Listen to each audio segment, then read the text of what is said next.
So I finally got around to watching Disney's newest animated effort, Encanto. Disney Animation Studios has been, shall we say, uneven in the past 20 years. Hang on, let me fix the camera. There was a lens flare in the middle. I don't know if anybody noticed that. I hate lens flare in movies, so I have no excuse to have one here. I think it's kind of still there, but that can't be helped. That's just the lighting. But I digress. But like I said, so the last 20 or so years, ever since the Disney Renaissance, really, Disney has been very uneven. Even back in the Disney Renaissance, they went from some outstanding films, and then they made Pocahontas. and then the early 2000s films were really hit or miss. You had some great ones like Lilo and Stitch, Bolt, Princess and the Frog, but then you had shit like Chicken Little, Home on the Range, and Treasure Planet, and Dinosaur. And now in the 2010s, people have seen this as kind of a new Disney Renaissance. It's had a lot of great films, and even the ones I personally don't like, I get why other people like. I hate the Frozen films, but I understand why people like them. I hate Ralph Breaks the Internet, and that's one I don't understand some people like, but they've made some of their best films ever in these last few years. Tangled, Wreck-It Ralph, Big Hero 6, Zootopia. I even come around to Moana a bit more. I hated Moana when I first saw it. Now it's good. I think it's fine. And earlier this year, we had Raya and the Last Dragon, which I actually thought was a pretty solid effort. I know plenty of people, I know critics love the hell out of it, but there were some audience members who were kind of just, yeah, it's okay, it's fine. And sadly, with this film, those opinions are switched. Critics and audiences are loving the hell out of Encanto. I just thought it was okay. It's fine. Like, there's nothing awful in it, really, but it's just okay. Now, this is, of course, there have been a lot of musicals I've noticed this year. We had Tick, Tick, Boom, we had Dear Evan Hansen, we had Cinderella, we're getting Sing 2, which I actually am going to an early screening in a few days. We're getting Sing 2, we're getting a remake of West Side Story, for fuck's sake. In the Heights, I still haven't finished that. So we've had a lot of musicals this year, and I'm gonna be totally blunt here. The only legitimately good one I've seen is Tick, Tick, Boom. It's the only one this year so far. I haven't finished In the Heights, so I can't say for sure. West Side Story and Sing 2 aren't out yet. Tick, Tick, Boom is the only one. Ouch. But this one isn't inherently bad. It's not a bad film.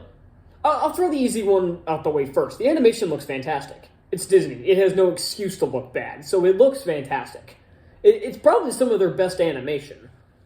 The colors are all vibrant, the movements are all fluid.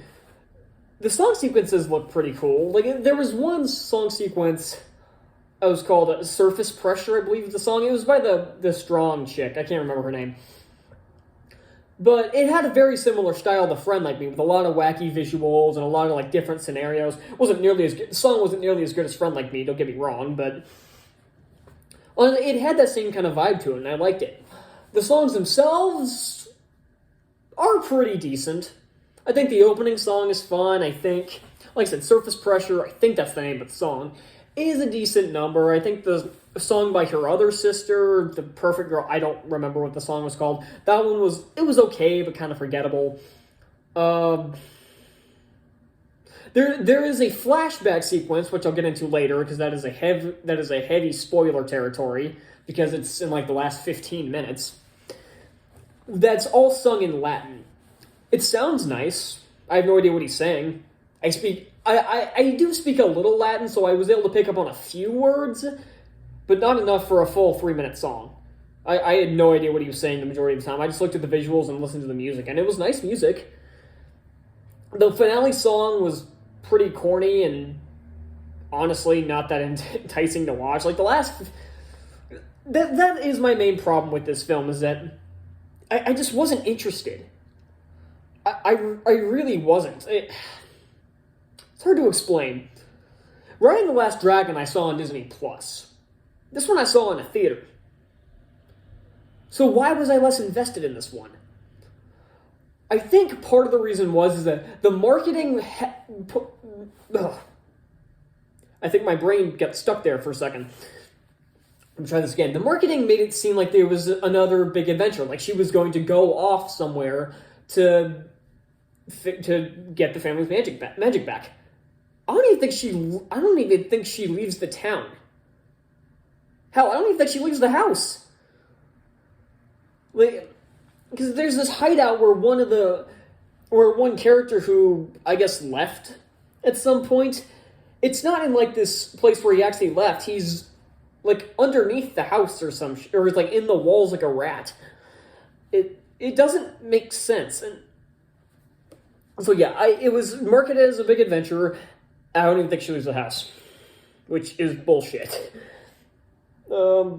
Yeah, sorry for that, but I know I try not to swear when I review animated movies like this, but right there I couldn't help it.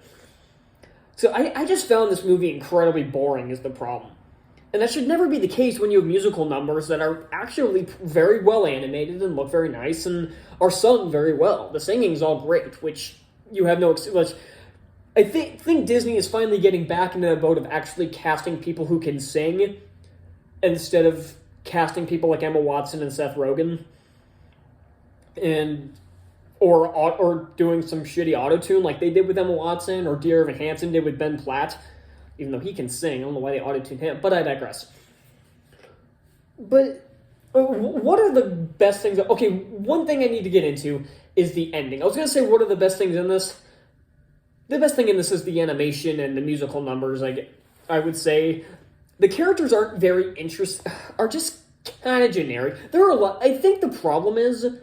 I was also going to talk about the ending in a second, but, I'll get into that later. I need to get into this first. I think the problem I have with the characters is that the movie has too many, and it doesn't know what to do with it. And it doesn't know what to do with all of them. Half these characters barely get a line. Like Maribel, I think is her name. I think I said that right. Her parents have, 3 lines apiece. I think. At most. I don't know. The main focus is on her 2 sisters, the strong chick and the perfect chick. The one who can make all these flowers appear. That's a really useless power. That's just dumb. So, I think... I lost my train of thought. Yeah, so it mainly focuses on them. They each get a song number about, how it sucks to be them because, they're putting too much... there's too much pressure on us to be perfect. I'm so sick of this. I know people have been praising this aspect about the film. I think it's overused as hell. It sucks to be me even though I'm absolutely perfect and I have this amazing gift. Shut up.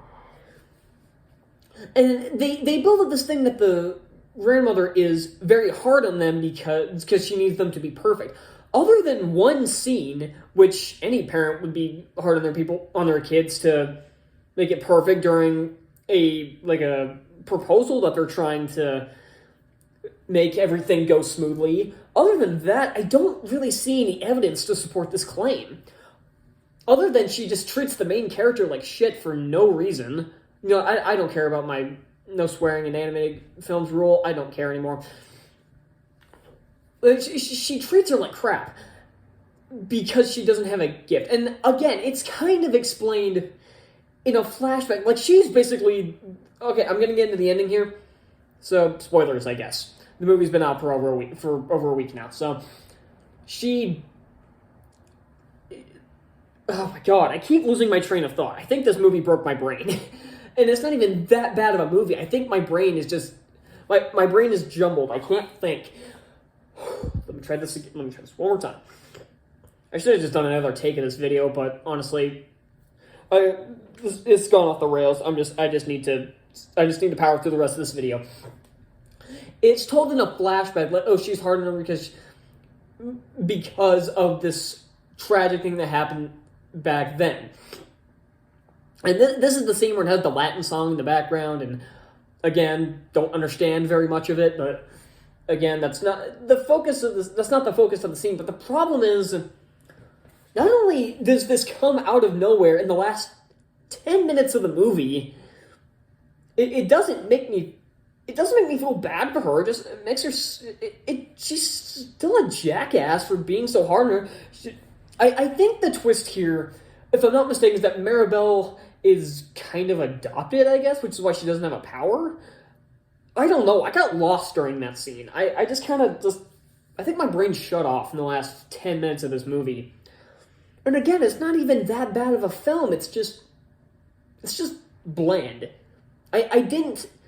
The comedic moments weren't that funny to begin with. I think the best funny moments were interacting with the house. Where, like, there was one scene that was... I think all the best comedic bits were in the trailer. I noticed that, because, like, every joke, I'm like, oh, wait, that would get... like, that would have gotten a laugh out of me had I not seen it in the trailer. And then every other joke was kind of fun. John Leguizamo's annoying as hell in this.